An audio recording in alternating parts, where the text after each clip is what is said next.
یہ ہے مقبوضہ بلوچستان۔ آج ہفتہ 16 ستمبر سال 2023 ہے۔ بلوچستان ٹوڈے سے آج کے علاقائی خبروں کے ساتھ میں ہوں آپ کا میزبان الیاس بلوچ۔ فوجدار بدنامی ضمانت سی ٹی ڈی نے جعلی مقابلے میں 2 افراد کو ہلاک کر دیا۔ پاکستانی خفیہ ایجنسیوں نے خاندان کے تیسرے شخص کو بھی ڈیرہ بگٹی سے لاپتہ کر دیا، جبکہ کراچی یونیورسٹی سے طالب علم ثقلین عباس کو فورسز نے حراست میں لینے بعد جبری لاپتہ کر دیا ہے۔ قابض فوج پر حملوں اور اہلکار کے ہلاکت کی ذمہ داری قبول کرتے ہیں بی ایل اے۔ لات بھائی نے بھائی کو قتل کر دیا، کوئٹہ دکی فائرنگ کے واقعات میں 2 افراد ہلاک، 1 زخمی۔ مستنگ کوچ کی ٹکر سے 3 افراد ہلاک ہو گئے۔ تربت بجلی بند ہونے خلاف ڈی بلوچ سی پیک روڈ کو بند کر دیا گیا۔ تربت سے گوادر مند پسنی ہب اور کراچی کے لیے آنے اور جانے والی ٹریفک معطل۔ فوجدار کے علاقہ کٹھان میں بدنامی ضمانت counter terrorism department C T D نے جعلی مقابلے میں امیر بخش اور اعجاز نامی 2 افراد کو ہلاک کر دیا ہے۔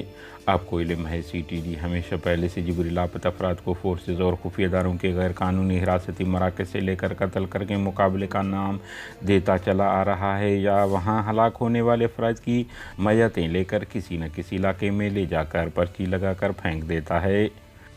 سی ٹی ڈی رواں مہینے سے اب تک 1 درجن سے زائد لاپتہ افراد کو جعلی مقابلوں کے نام پر ہلاک کر دیا ہے۔ ضلع ڈیرہ بگٹی کے تحصیل سوئی سے پاکستانی خفیہ ادارہ آئی ایس آئی نے 1 اور بلوچ کو جبری لاپتہ کر دیا ہے، جس کی شناخت شاہدوست بگٹی ولد سوری بگٹی کے نام سے ہوئی ہے۔ بتایا جا رہا ہے کہ لاپتہ شخص پی پی ایل میں ملازم ہے اور اپنی ڈیوٹی ختم کر کے گھر جا رہے تھے کہ گیس فیلڈ کے گیٹ نمبر 2 پر انہیں حراست میں لے کر جبری لاپتہ کر دیا گیا۔ آپ کو علم ہے شاہدوست بگٹی کے بھائی اور کونسلر علی دوست بگٹی اور ان کے چچا پٹھان پہلے ہی خفیہ اداروں کی حراست میں ہیں۔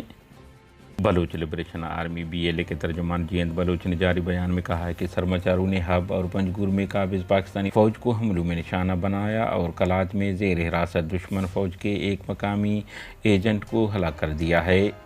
انہوں نے کہا ہے کہ بی ایل اے کے سرماچاروں نے گزشتہ رات ہب چوکی میں گیٹروں کمپنی کے مقام پر قائم قابض پاکستانی فوج کے چوکی کو دستی بم حملے میں نشانہ بنایا۔ دھماکے کے نتیجے میں 2 دشمن اہلکار زخمی ہو گئے، جن میں 1 شدید زخمی شامل ہے۔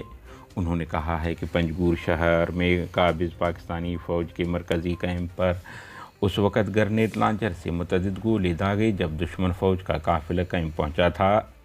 ترجمان نے کہا ہے کہ کلات میں زیر حراست قابض پاکستانی فوج کے ایک اہلکار کو اعتراف جرم بعد قتل کر دیا ہے۔ انہوں نے کہا ہے کہ گزشتہ دنوں سرماچاروں نے ایک چھاپے کے دوران کلات گز کہور سے محمد حسن ولد سبزل خانی چاری اور ان کے بیٹے علی اکبر کو حراست میں لیا تھا۔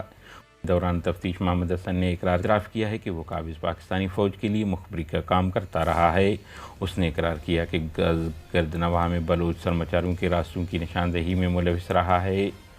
ترجمان نے کہا کہ اہلکار محمد حسن نیچاری نے انکشاف کیا کہ 7 اپریل 2014 کو کلات کے علاقہ گزگ میں مشخل گہور میں قابض پاکستانی فوج کی جارحیت میں بطور معاون براہ راست ملوث تھا، جہاں عام آبادی پر قابض فوج نے ہیلی کاپٹروں کے ذریعے شیلنگ اور بمباری کر کے 2 بچوں سمیت 5 خواتین کو قتل اور 6 کو زخمی کر دیا تھا۔ مذکورہ اہلکار نے اعتراف کیا کہ مذکورہ آبادی کے نشاندہی اور بعد ازاں جارحیت کے بعد مقتولین کی تصدیق کی تھی۔ کوئٹہ بھوسا منڈی میں فائرنگ سے محمد یوسف ولد ارز محمد قوم لانگو سکنہ مشرقی بائی پاس ہلاک ہوا۔ دکی سے لیز کے قریب مائننگ ایریا میں نامعلوم نوجوان شخص کی گردن کٹی لاش ملی ہے۔ پنجگور ٹرمینل کے قریب چوری کے دوران مزاحمت پر شہزاد ولد برکت سکنہ پروم حال چتکان نامی شخص زخمی ہوا۔ مستنگ جنگل کراس ولی خان لیویز تھانے کے قریب تیز رفتار کوچ کی ٹکر سے کھڑکوچہ کے رہائشی پک اپ میں سوار 3 افراد ظہور احمد، نثار احمد اور سلال شاہوانی نامی افراد موقع پر ہلاک ہو گئے۔